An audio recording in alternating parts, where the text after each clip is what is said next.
हम लोग पढ़ेंगे बिहार का इतिहास। और बिहार का इतिहास तो पहले हम लोग बिहार का कुछ झलक देखते हैं। बिहार का इतिहास यानी ये पहला चैप्टर है और बिहार का इतिहास पढ़ेंगे। प्राचीन बिहार, तो हम लोग इतिहास को कितने खंड में बांटते हैं? 3 खंड में बांटते हैं। प्राचीन इतिहास यानी जो सबसे पुराना है, और फिर माध्यमिक इतिहास, और फिर प्राचीन इतिहास। तो प्राचीन इतिहास तो अभी हम प्राचीन इतिहास पढ़ेंगे। और प्राचीन, और बिहार एक राज्य है, और अभी तो बिहार का एक राज्य में नाम से जाने जाते हैं, तो इसको प्राचीन में क्या जाने जाते थे उसके बारे में जानेंगे। तो यहाँ कह रहा है बिहार सदियों तक प्राचीन भारत का गौरवशाली का इतिहास गृह रहा है।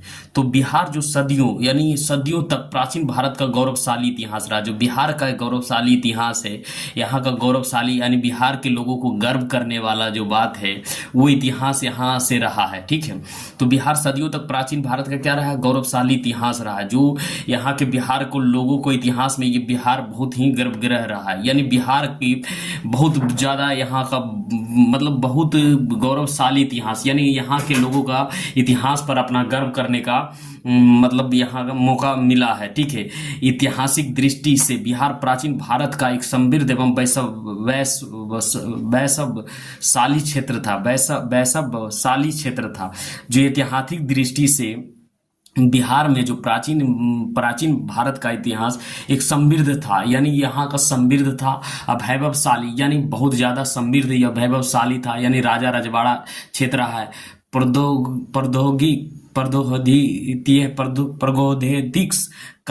प्रागैतिहासिक काल से ही यहाँ मानव सभ्यता एवं संस्कृति का एक महत्वपूर्ण केंद्र था। तो प्रागैतिहासिक काल से ही ये क्या था? मानव सभ्यता का, संस्कृति का सबसे बड़ा महान केंद्र था, जिस देश का इतिहास और संस्कृति जीवन में निर्णायक भूमिका रही है। तो ये क्या रहा? जिस देश का इतिहास और संस्कृति जीवन का निर्णायक भूमिका रहा, यानी बिहार का क्या रहा? निर्णायक भूमिका रही है। प्राचीन इतिहास में बिहार 3 प्रमुख महाजनपद था। बिहार में जो प्राचीन इतिहास में बिहार में 3 प्रमुख महाजनपद था। तो कौन कौन था? पहला मगध था, मगध, उसके बाद अंग और बंजी संघ के रूप में बांटा हुआ था। तो बिहार में 3 कौन था महाजनपद? पहला मगध, उसके बाद अंग और बंजी संघ के रूप में बांटा गया। मगध और लिच्छवी गणराज्य का शासनकाल की कार्य पद्धति से ही भारत का आधुनिक प्रशासनिक व्यवस्था की शुरुआत हुई। जो हम लोग आधुनिक व्यवस्था अभी चला रहे हैं, यानी आधुनिक प्रशासनिक व्यवस्था, वो कहां से लिया गया था? मगध और लिच्छवी गणराज्य से। ठीक है, यहां से लिया गया था। ठीक है, दुनिया का पहला यानी पूरे विश्व में पहला, दुनिया का पहला गणराज्य, लोकतांत्रिक व्यवस्था का जनक वैशाली बिहार का ही अंग था। तो दुनिया यानी विश्व का पहला लोकतांत्रिक व्यवस्था कहाँ था? वैशाली एक जिला है बिहार का, और उसी में था। ठीक है, तो बिहार का क्या है? बिहार का पहला। बिहार का वर्णन हमारे 2 महान ग्रंथों, हमारे बिहार का वर्णन हमें कहाँ मिलता है? 2 ग्रंथों में, एक रामायण और दूसरा महाभारत में। रामायण ग्रंथ में बिहार का भी वर्णन मिलता है, और किसमें? महाभारत में भी वर्णन मिलता है। एक और मर्यादा पुरुषोत्तम श्री राम बक्सर के निकट गुरुकुल में श्री विश्वामित्र से शिक्षा ग्रहण की थी। तो जो हमारा मर्यादा पुरुष राम बक्सर के निकट यानी गुरुकुल, अभी बक्सर कहाँ है? बक्सर बिहार में, वहां से विश्वामित्र से शिक्षा ग्रहण की थी। ये दूसरी और बुद्ध धर्म यानी बौद्ध धर्म के प्रवक्ता यानी बौद्ध धर्म के संस्थापक कौन थे? गौतम बुद्ध। और जैन धर्म के 24वें तीर्थंकर भगवान महावीर, ये बिहार का कि इसी पर ऐतिहासिक भूमि से ज्ञान का प्राप्त हुआ। तो कौन कौन हुआ? तो पहला नंबर तो भगवान राम हुए, जो गुरुकुल में यहाँ से शिक्षा प्राप्त किया। दूसरा क्या? बौद्ध धर्म का जो संस्थापक थे गौतम बुद्ध। और तीसरा क्या है? जैन धर्म का 24वां तीर्थंकर महावीर। बिहार इतिहास से ही ज्ञान प्राप्त हुआ। तो ये हमारा बिहार का ये जो हमारे प्राचीन में जो हम लोगों को गर्व कराने वाली बात है, ये है कि श्री राम भगवान और कौन भगवान? ये बौद्ध भगवान, और कौन? ये यानी गौतम बुद्ध यहाँ का शिक्षा ग्रहण किया था। ये हमें क्या है? गर्व कराने वाली बात है। ठीक है,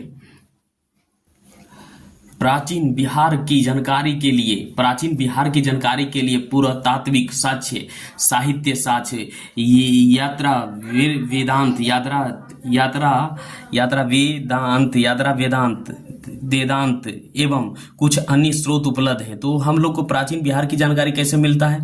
पुरातात्विक साक्ष्य से, साहित्य साक्ष्य से, यात्रा, वेदांत एवं कुछ अन्य स्रोत उपलब्ध है, जैसे प्राचीन प्राचीन शिवालेख से, स्मारक, इमारत, सिक्के, दान पत्र, तामपत्र, राजकाज संबंधी दस्तावेज, विदेशी यात्रा वेदांत आदि विशेष महत्वपूर्ण स्रोत है। प्राचीन बिहार का ऐतिहासिक स्रोत से साहित्य स्रोत अत्यंत महत्वपूर्ण है ना।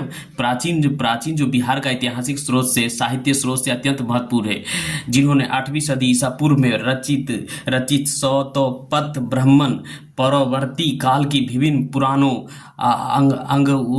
अंग उत्तर निकाय, दीर्घ निकाय के साथ ही बौद्ध धर्म, विनय पटिका, जैन रचना में भागवती सूत्र आदि ग्रंथों से जानकारी प्राप्त होता है। बिहार के कितने पर जानकारी सूत्र है? काल, यहाँ देखते हैं, काल खंड के अनुसार बिहार के प्राचीन इतिहास के निम्न में भागों बांटो बग गया। तो बिहार के इतिहास को कितने भागों में बांटा गया?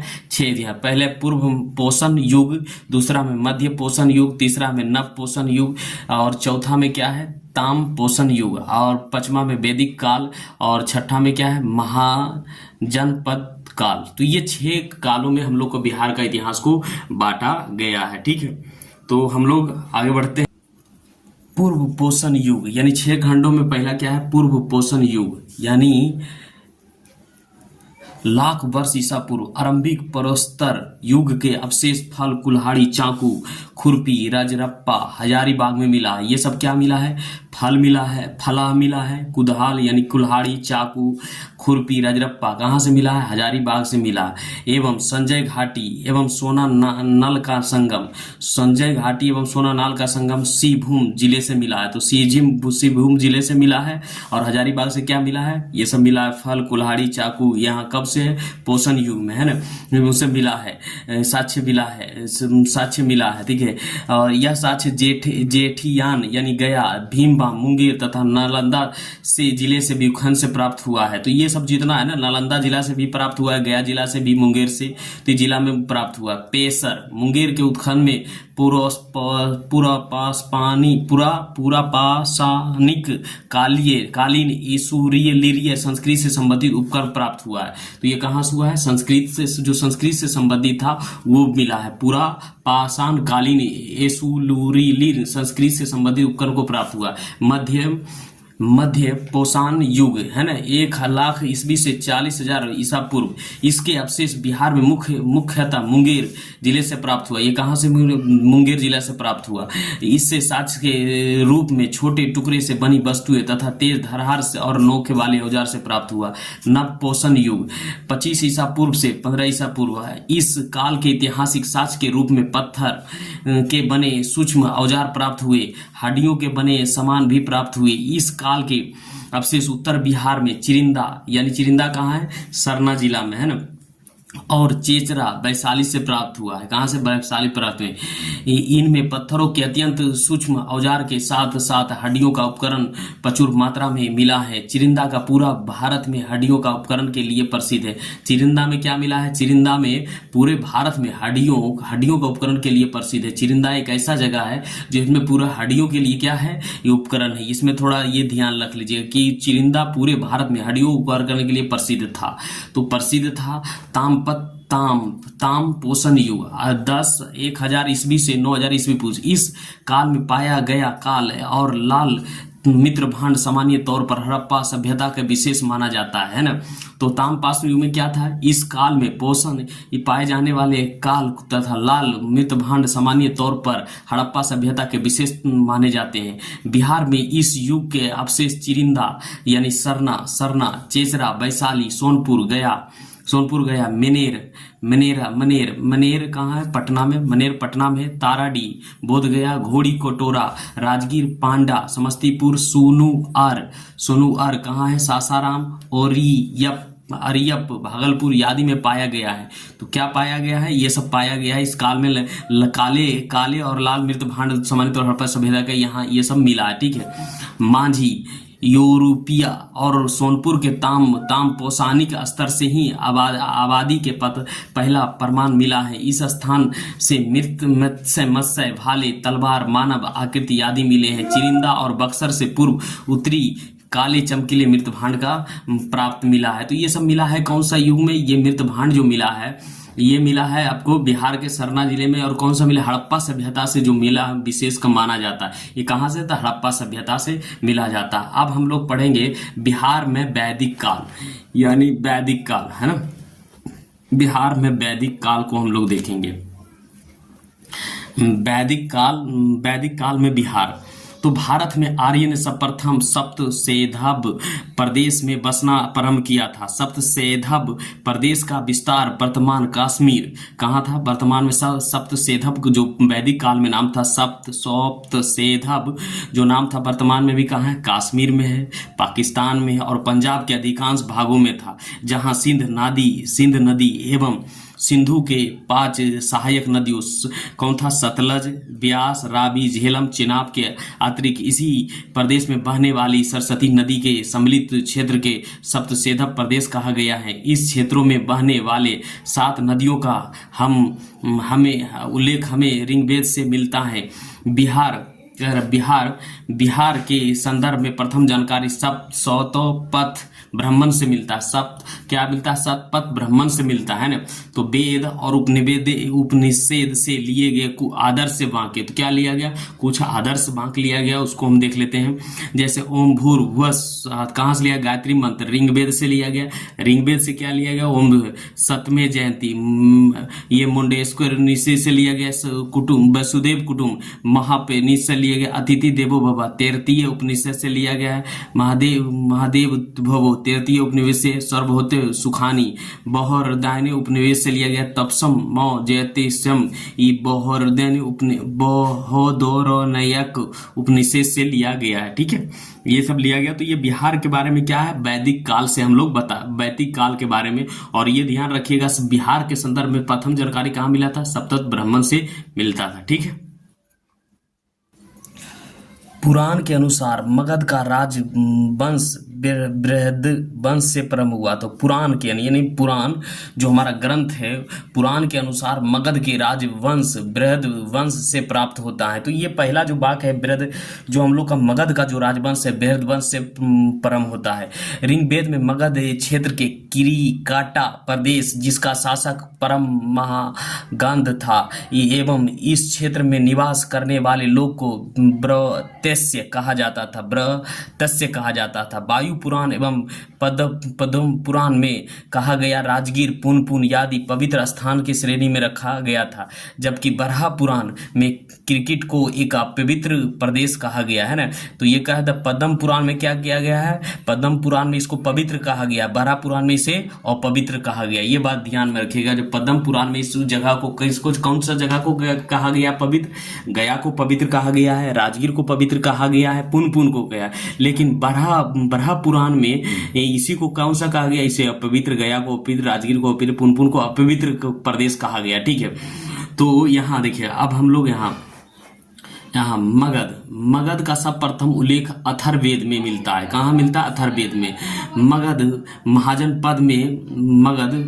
महाजनपद में वर्तमान पटना जो मगध में उस समय था, अभी जो प्रेजेंट में है कहाँ महाजनपद था? कौन था? पहले पटना है, नालंदा है, गया है, औरंगाबाद है, जहानाबाद है एवं नवादा जिले के क्षेत्र में शामिल है। तो ये सब पहले क्या था?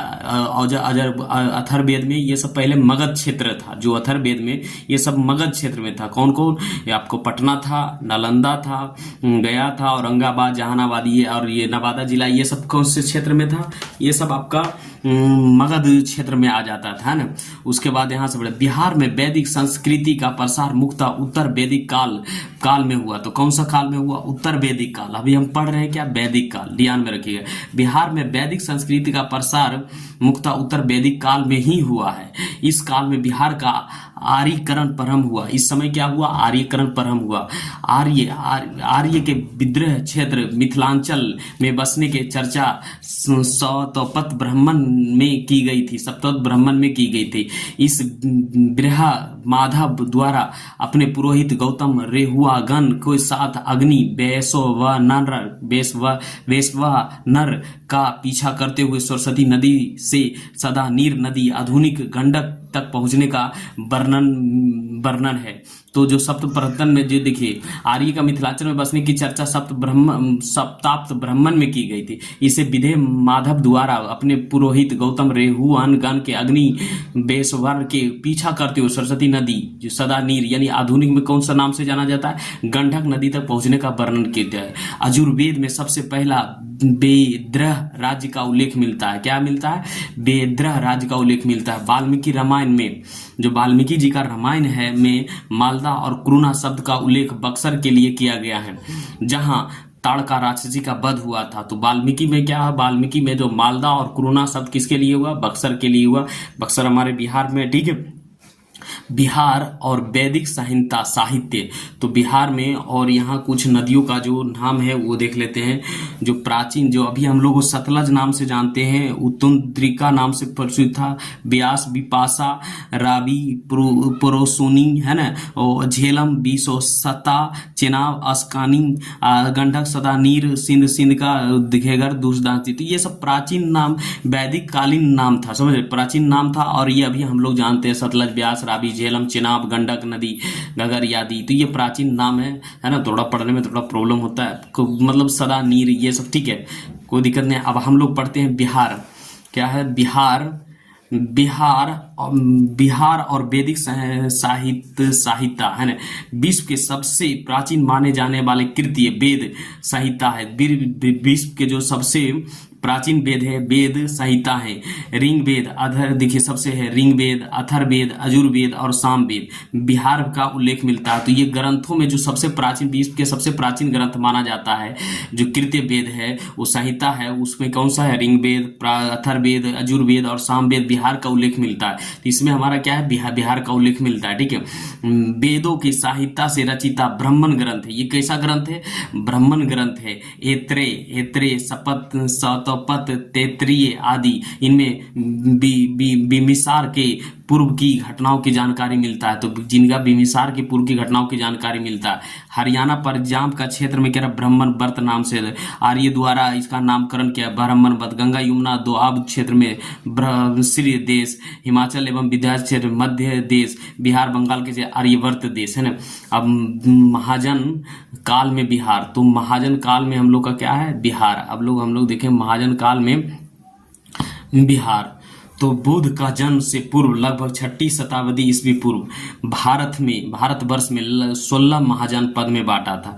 तो बुद्ध के जन्म के पहले, यानी जब गौतम बुद्ध का जन्म नहीं हुआ था, मतलब 6वीं शताब्दी में 16 महाजनपदों में बांटा गया था, जिनका उल्लेख हमें बौद्ध ग्रंथ अंग उत्तर निकाय एवं जैन ग्रंथ भक्ति सूत्र में मिलता है। उस समय भारत के 16 महाजनपद में से 3 मगध, अंग और बंजी बिहार में था। तो 16 महाजनपद में था, तो उसमें 3 गो तो हमारा बिहार में था। जैसे तो कौन था? मगध, अंग और बिहार। तो हम लोग अंग के बारे में पढ़े। अंग राज्य का सर्वप्रथम उल्लेख अथर्ववेद में मिलता है। भागलपुर के समीप स्थित इस स्थान को हैनसंग नेनप कहता था। अंग राज्य में कुल 25 राजा हुए थे, जिनमें पहला आर्य राजा तिरछुशी था। अंग महाजनपद में आधुनिक बिहार के भागलपुर एवं मुंगेर जिला शामिल है। तो अंग प्रदेश में हम जो अभी भागलपुर और मुंगेर जानते हैं, उसे पहले कौन सा राज्य का नाम से जाना जाता था? उसे अंग राज्य के नाम से जाना जाता था। यानी इसमें कितने राजा था? इसमें 25 राजा था, है ना। इस स्थान को हैनसंग चेनप कहते थे, ठीक है। और इसमें 25 राजा था। और ये अभी मगध हम लोग अंग क्षेत्र कौन सा बोलते हैं? भागलपुर को अंग क्षेत्र और मुंगेर को अंग क्षेत्र के नाम से इसमें जिला शामिल है। इसकी राजधानी चंपा थी। तो प्राचीन में इसकी राजधानी कहाँ थी? चंपा थी। महाभारत में चर्चित कुंती पुत्र कर्ण यहीं के अंतिम आर्य राजा था। तो महाभारत में जो कुंती का पुत्र था कर्ण, वो कहाँ का अंतिम राजा था, यानी इसमें 25 अंग में कितने राजा थे, 25 राजा थे, लेकिन जो अंतिम राजा था कर्ण, जिसको हम दानवीर कर्ण के नाम से भी जानते हैं, वो यहाँ का अंतिम राजा था। महाभारत युद्ध के पश्चात अंग एवं मगध राज के बीच लगातार संघर्ष होता रहा। तो जो हम लोग महाभारत युद्ध में जो पश्चात अंग और मगध राज के बीच लगातार संघर्ष होता रहा है, इस दौरान इस राज के अंतिम 3 राजा क्रमशः दिग्वाहन, द्रवर्मन एवं ब्रह्मदत्त थे। तो अंतिम दौर में कौन थे, अंतिम 3 राजा कौन थे, दिग्वर्मन, द्रब्रह्मन और ब्रह्मदत्त। दिग्ब्रह्मन की पुत्री चंदना जैन धर्म महावीर से प्रेरित होकर स्वीकार करने वाली प्रथम महिला थी। तो है ना, तो ये तीनों राजा था ना, ये कहाँ का, अंग प्रदेश का था। तो इसका एक पुत्री था, वो जैन धर्म से स्वीकार करके क्या कहते हैं, प्रथम महिला थी। मगध का राजा बिम्बिसार, मगध का राजा कौन था, बिम्बिसार ने अंग राज का अंतिम राजा ब्रह्मदत्त को के समय 10 इस राज को मगध साम्राज्य में मिला लिया। तो बिम्बिसार जो बहुत बड़ा योद्धा था, वो क्या कर लिया, अंग प्रदेश को किस में मिला लिया, मगध साम्राज्य में मिला लिया। और अपने पुत्र, और जिसको उसका पुत्र कौन था, अजातशत्रु को अंग का पर्दापाती प्रांत पति नियुक्त किया। तो पहले उसको हरा के, और कौन, मगध राजा को क्या बोले, अजातशत्रु, इसका बेटा था कौन, बिम्बिसार का बेटा अजातशत्रु था, उसको ये क्या कर दिया, उसको दे दिया था, मतलब उसको वहां का प्रांत पति नियुक्त कर दिया गया। ठीक है, अपने बेटे को उस युद्ध जीत के मगध में मिला लिया, उसके बाद ये दे दिया। तो ये किसकी कहानी थी, ये अंग प्रदेश की कहानी है। अब हम लोग 3 वो बोले मगध, पहले अंग, वंजी और मगध। अब हम लोग पढ़ेंगे वंजी संघ। वंजी संघ बुद्धकालीन 10 प्रमुख गणराज्य में वंजी संघ एक प्रतिष्ठित गणराज्य था। तो जब गौतम बुद्ध कालीन में 10 गणराज्य में, तो वंजी प्रतिष्ठित था। वर्तमान तिरहुत प्रखंड में शामिल वैशाली, अभी ये वंजी कहाँ है, वैशाली, और मुजफ्फर तक फैली गंगा नदी के ऊपर स्थित लिच्छवी के गणराज्य था, जो 8 कुलों के एक संघ था, जिसमें विद्रोह, ज्ञातुक और लिच्छवी एवं वंजी महत्वपूर्ण था। तो ये सब क्या था, महत्वपूर्ण। तो अभी ये कहाँ है, हमारा वैशाली जिला और मुजफ्फरपुरा जिला के बीच तक फैली उत्तर स्थित लिच्छवी के गणराज्य था, जो 8 कुलों के एक संघ में था, जिसमें विद्रोह, ज्ञातक और लिच्छवी एवं विंजी महत्वपूर्ण था। वंजी संघ की राजधानी वैशाली थी। तो वंजी संघ की राजधानी कहाँ थी, वैशाली थी। अंग प्रदेश की कहाँ थी, चंपा थी, ये बात ध्यान में रखिए। लिच्छवी संघ की राजधानी कहाँ थी, वैशाली थी। इस नगर के 3 भागों में बांटा गया था। वंजी संघ की लिच्छवी गणराज्य इतिहास में ज्ञात प्रथम गणराज्य था। वंजी संघ के सबसे प्रबल सदस्य लिच्छवी राज्य था, जिसका शासक क्षत्रिय था। कौटिल्य ने लिच्छवी राज्य को उल्लेख राज शब्द पोजीवी संघ के रूप में किया था। कौटिल्य जो बहुत बड़ा विद्वान आदमी थे, जिनके कौटिल्य है ना, इनमें से ज्ञातक या ज्ञातुक एक अन्य सदस्य था, जिनका प्रमुख सिद्धार्थ था। ज्ञातुकों का प्रमुख स्थान कुंडलग्राम वैशाली में सिद्धार्थ के पुत्र महावीर के जन्म 540 ईसा पूर्व में हुआ था। महावीर की माता तिरछुला लिच्छवी राज्य के प्रमुख चेतक की बहन थी, है ना, तो ये बहन थी, चेतक की बहन थी। और उसके बाद वंजी संघ का संविधान एवं प्रशासन संघात्मक कुलीन तंत्र का था। कुलीन तंत्र कहने का मतलब है जो राजा रजवाड़ा था, उस समय का तंत्र था। राजाओं के सभा में संस्था कहलाती थी। राजाओं की सभा क्या कहलाती थी, उस समय संस्था कहलाती। संस्था में सभी राजाओं के अधिकार समान थे। संस्था में सभी राजा, लेकिन बुजुर्गों का अधिक सम्मान प्राप्त था। अभी क्या है, बहुत ज्यादा बुजुर्गों का अधिक सम्मान वहां प्राप्त था, है ना। उसके वांजी संघ के अंतर्गत वैशाली के नगर बंधु के पद पर प्रसिद्ध नर्तक के अमरपाली की नियुक्ति की गई थी, जिसका संबंध मगध नरेश बिम्बिसार के साथ था। तो वांजी संघ के अंतर्गत वैशाली के नगर बंधु के पद पर प्रसिद्ध नर्तक, किसका नाम था, अमरपाली, जो नियुक्ति की गई, जिसका संबंध मगध नरेश बिम्बिसार के था। अब महाजनपद, 16 महाजनपद के बारे में देखेंगे। 16 महाजनपद के बारे में हम लोग देखते हैं। 16 महाजनपद में पहला देखिए, पहला क्या था, ये महाजनपद है अंग, जिसकी राजधानी थी चंपा। तो अंग ये क्या होता है, अंग है और जिसकी राजधानी चंपा था। बिहार में भागलपुर एवं मुंगेर के वर्तमान प्रमंडल तथा झारखंड के साहिबगंज गोड्डा जिले के कुछ हिस्से में। तो ये कहाँ है, चंपा कहाँ, जो अंग प्रदेश के पहले प्राचीन में ये अंग प्रदेश जो अभी वर्तमान में कल से झारखंड जो हो गया, झारखंड के साहिबगंज भागलपुर मुंगेर गोड्डा जिला जो ये झारखंड में पड़ जाता है। साहिबगंज और गोड्डा जिला झारखंड में पड़ जाता है, लेकिन ये क्या है, मुंगेर और भागलपुर का, तो यहाँ तक तो उसके किस नाम से जाना जाता था, अंग प्रदेश के महाजनपद। ठीक है, उसके बाद मगध की राजधानी कहाँ था, राजगीर, जिसको हम लोग अभी वर्तमान में क्या बोलते हैं, राजगीर। यानी मगध में क्या था, दूसरा नंबर राजगीर। वर्तमान में पटना एवं गया के परमंडल वाले जिले, तो गया और परमंडल वाले ये पूरा मगध सम्राट क्षेत्र है। बंजी में देखिए तीसरा नंबर बंजी यानी वैशाली में। 8 किलाबाई राज्य के संग बिहार में गंगा नदी के ऊपरी में स्थित था। आपको बताया बंजी कहाँ तक है, वैशाली से लेके मुजफ्फरपुर के बीच में उत्तरी गंगा नदी के किनारे में यह स्थित है ना। मल्लाल, कुशीनगर और पावा ये अभी यूपी में चल जाएगा। यह भी एक गणराज्य संघ था जिसके आधुनिक पूर्वी और उत्तर प्रदेश में देवरिया, जो हम लोग अभी क्या नाम से जानते हैं, देवरिया, बस्ती, गोरखपुर और सिद्धार्थनगर जिले में आते हैं। तो ये पहले मल्ला ये सिद्धार्थनगर में आते थे। ठीक है, काशी, बनारस, पहले पुराना नाम क्या, काशी का क्या है, बनारसी। वर्तमान में बनारस का इलाका है, तो बनारस में इलाका रही। 5 को हम लोग को 16 महाजन में बांटा गया था। ठीक है, अभी 5 देख लीजिए। छठा कौशल की कहाँ राजधानी थी, श्रावस्ती। कौशल की राजधानी श्रावस्ती वर्तमान में फैजाबाद, गोड्डा, बरचाई आदि जिला आता है। ठीक है, फैजाबाद, गोड्डा, बरचाई जिला आता है। वत्स, कौशाम्बली इसका जिला राजधानी कहा था, कौशाम्बली। वर्तमान समय में इलाहाबाद और मिर्जापुर आदि जिले इसके अंतर्गत आता है, यूपी में पड़ता है। ठीक है, चेदी, शक्ति मूर्ति आधुनिक बुलंदखंड के क्षेत्र में आता है ना। कारू का क्या है, इंद्रप्रस्थ आधुनिक यमुना नदी के पश्चिम में पड़ने वाला इलाका, हरियाणा और दिल्ली में। कारू का क्या था, यहाँ हरियाणा और दिल्ली में। ये कितना है, 16वां महाजनपद था। ठीक है, 10वां महान पंचाल आही क्षेत्र पश्चिम उत्तर प्रदेश के यमुना नदी के पूर्वी इलाके में है ना। सुरेसेन, मथुरा आज इसका ब्रजमंडल क्षेत्र में शामिल था। मत्स्य, विराटनगर, इसमें राजस्थान के अलवर, भरतपुर, जयपुर इलाके शामिल था। तो ये कहाँ, 16 महाजनपद में, ये राजस्थान तक था। ठीक है, अवंती, उज्जैनी, महासिटी आधुनिक मालवा, राजस्थान, मध्य प्रदेश के क्षेत्र में था। ठीक है, उसके बाद 14वां में क्या, आसम, पटासन, पोतन महाराष्ट्र, नर्मदा एवं गोदावरी नदी के क्षेत्र में था। गांधार, तक्षशिला इसका अंतर्गत पाकिस्तान, ये अभी पाकिस्तान बन गया, ये पहले हमारा ही था। इसका 16 महाजनपद, तो इसमें इसका अंतर्गत पाकिस्तान के पश्चिमी इलाके और पूर्वी अफगानिस्तान के क्षेत्र में आता था। जब हमारा भारत अलग नहीं हुआ था इस सबसे, तो ये हमारा ही क्षेत्र था पहले।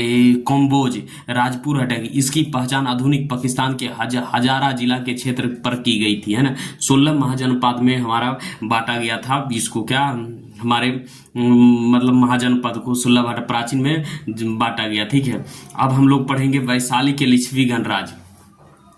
क्या पढ़ेंगे, यहाँ से हम लोग पढ़ेंगे वैशाली के लिच्छवी गणराज्य। बिहार में स्थित प्राचीन गणराज्य के बुद्धकालीन समय में लिच्छवी गणराज्य सबसे बड़ा तथा शक्तिशाली गणराज्य था, मतलब राज्य था। तो बिहार में जो सबसे प्राचीन था बुद्धकालीन थे, लिच्छवी गणराज्य सबसे बड़ा तथा सबसे शक्तिशाली राज्य था।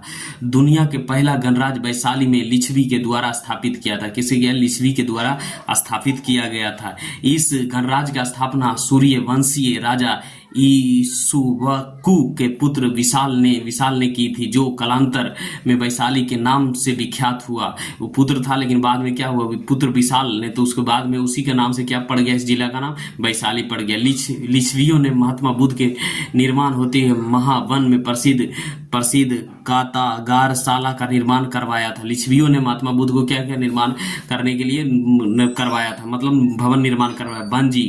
बंजी का राजा चेतक की पुत्री चेलना का विवाह मगध नरेश बिम्बिसार से हुआ था।